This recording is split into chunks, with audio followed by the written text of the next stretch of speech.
You are listening to the Mark Lesko Podcast, a podcast by diehard fans for fans.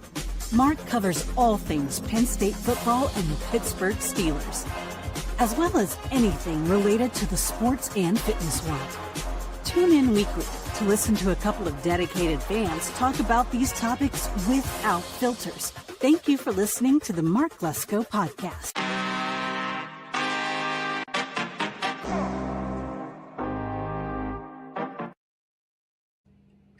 What's up, Penguin peeps? Welcome to the Mark Lesko Podcast. I'm your host, J Rod, and this is Penguin Central. Hey, I finally got back to her, man. Well, let's see. The drop puck is going to be, we're at the halfway point of the NHL season, and it has been a pretty up and down season like Pittsburgh likes to be. I mean, not just the Penguins, but the city of Pittsburgh likes to be inconsistent, up and down, all over the place, never feeling like, we're the most dominant, we're the most talented. No. They just like to show it once in a while and then go back, crawl into a hole, poke its head out, and then pop back in and pop back up. I mean, it's like a little whack-a-mole thing. Like, just always got to do that to the fan base. But that's the thing. They're the ones doing it to us, the fans. It's not the other way around for sure. We love them, though. For some reason, we just want them to win, but they really don't share that in a consistent way. So let's see, halfway through the NHL season with the Penguins. I mean, we are currently 24-13-11, I believe. Is that the record? It's not the most impressive. I think that we're 57 points, and we are in third in the Metropolitan. The Islanders played last night against one of the worst teams in the NHL. I think that's the Vancouver Canucks. And they got to 59, and the Hurricanes, they are currently sitting at 66. They're either at 66 or 68. It's one of the two. And they're always one of the more impressive teams in all of hockey. So, I mean, they've been steady. They've been very consistent these last several seasons. So the teams that we are about to be facing on this road trip, it's going to be the Calgary Flames, the Edmonton Oilers, and the Vancouver Canucks. Now, the Flames and the Canucks, just to get this out of the way, they're some of the worst teams in hockey in the Western conferences. Like, they're not doing anything special. I think they're the dead last in both of their divisions, respectfully. So 9 times out of 10, that just means, well, it's going to be a tougher win than it should be, because that's what we do. We always play down to the competition. We always, the teams that you should beat the snot out of may have to go to a shootout. We may go to overtime. That's really what we're looking forward to. Again, I just don't get why Pittsburgh loves to just torture its fan base, but they really enjoy finding ways to make us go, why? And that's really just what you got to deal with. I deal with it on a daily basis. I love the teams. I want them to win. And so you have against the Flames, the matchup, I think, is very straightforward. I mean, Reichel being back and Malkin doing what he's doing now. Again, Sidney Crosby's on a tear at the age of 38, 39. That's all you can ask from a guy who's that old. He is just the dude. He is an icon. The guy's going to go down as one of the greatest figures in hockey, despite what my cousins in Philly think of that. They are absolutely not going to show anything less than the best light for Sid, because, again, he earned it. He has earned it through all the accolades, through all of the years that he has been in this business. Like, in the hockey business, this guy has just been a model citizen. He has been one of the most upstart and just most stoic guys. He just glides through the ice. He just finds ways to be the best assist guy on the face of the earth. I don't know anybody who has done more for the game in terms of entertaining you, because that's the thing. He just does everything he can to find ways to be the most watchful guy. Like, he just likes to make sure that he's going to do something spectacular for someone else. Like, he sets up things like you wouldn't believe. Somehow he knows that rink, like he can do it blindfold, upside down.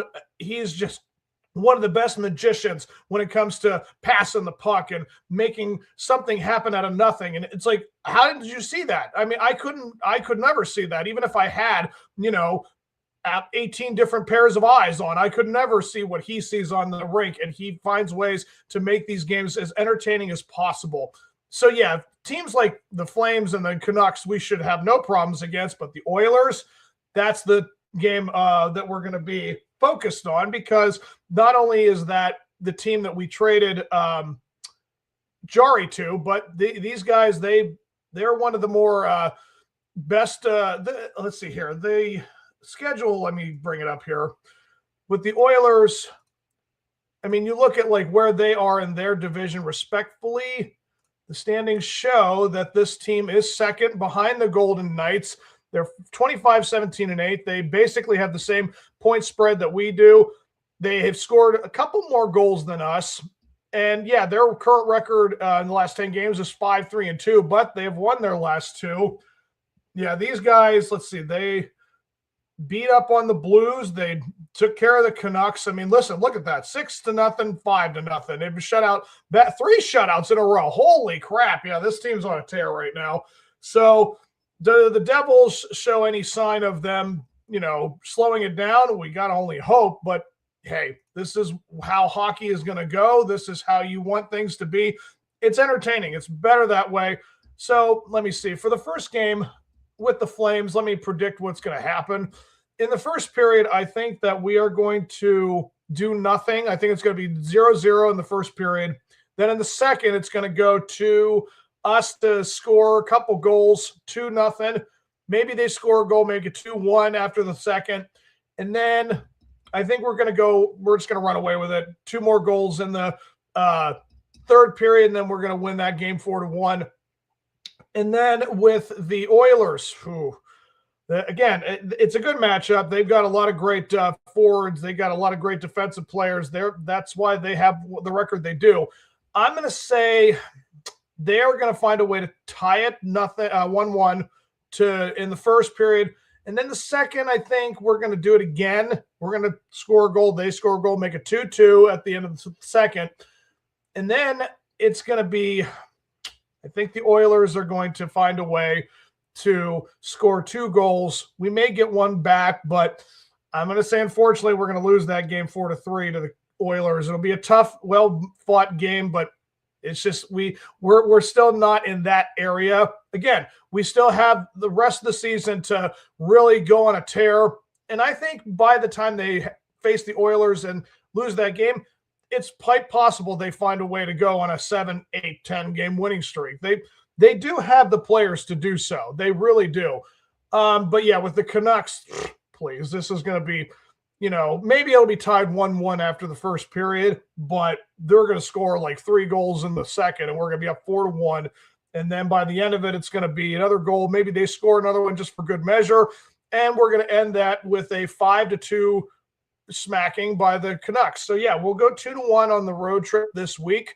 So to go close it out with the empty net, I think what you're going to see here from this team, I think they're going to be a surge. I think this team is ready to find ways to get this season on their back. Again, this is probably the last real chance that these the 3 horsemen between Malkin and Letang and Crosby have of making a playoff run. This feels like this will be it for the Penguins for quite some time. I'm not saying that we're going to go into the dark ages, not that we can't regroup, but this idea that this team can find ways to get back to the playoffs. I mean, I'm thinking this might be a 2-3 year transition after this season. Like, we're kind of in the same boat as the Steelers. They're slowly rebuilding, but they're doing things very quickly. Like, I feel like we have a chance to get back into playoff contention a lot faster than the Steelers right now. I mean, it depends on, who they get for their coach, but that's for the Steelers Central to talk about. But yeah, as far as coaching goes, I mean, the Penguins have everything going for them. This Dan Muse and company, they're doing what they're doing, and it's the best version that they could get. So I'm happy with what they've got going on. It's a good season. It's not like this has been, oh gosh, complete woe and despair, because yeah, they did have a little bit of a run like that when all the big players were hurt. And yeah, it showed that when you don't have your more important guys, you're going to look pretty bad. So when they came back, they absolutely were the best versions of themselves. And knowing that guys like Crosby and Malkin are in this conversation, I think that, Shilos and Skinner, the goalies that we have, I know that this is the biggest issue that we have had since Fleury has gone, because what is it, between DeSmith and Jari and Murray, like, it was just the train of goalies that came through these last several years. It's just been kind of embarrassing, or it's been inconsistent, and it's been frustrating. So knowing that there could potentially be something set up for the future for goalies, that would be really of course, the big kick with hockey is that, yeah, you got to score goals, but if you've got a great goaltender, all you need to score is one, and you win a bunch of 1-0 shootouts, like really tough games. And do the Penguins have that in Shilos or Skinner? I mean, I don't think so. It's still a couple years away. So in the end, these guys have a lot of great players. It's looking like a pretty good season. So I'm happy to see the results, that they are still in the hunt. They still have a chance to do something in the Metropolitan. And yeah, that's a wrap for me, guys. I hope you've enjoyed the episode, and I will see you guys for the next one. And until that time, guys, let's go Penguins.